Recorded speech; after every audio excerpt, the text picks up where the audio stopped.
No, Aisha, not just promoters selling. I mean, you had Sagility, you had PG Electropast. A bunch of promoters have essentially are using the right market conditions to their advantage. And IPOs are coming back. IPOs are coming back.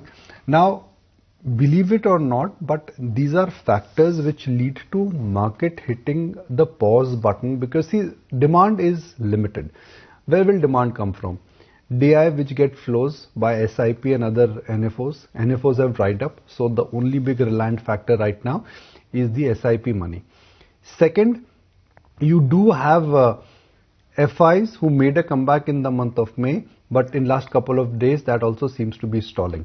So in the month of May, there were no large issues, there were no large IPOs, but that seems to be changing. So I would use the current, so I would use this entire, whole bunch of promoters selling and IPOs which have come together, an indication that the market now could be bereft of liquidity, because flows are limited and demand or supply for paper has increased. In that kind of a scenario, we've seen historically markets, they tend to pause a bit.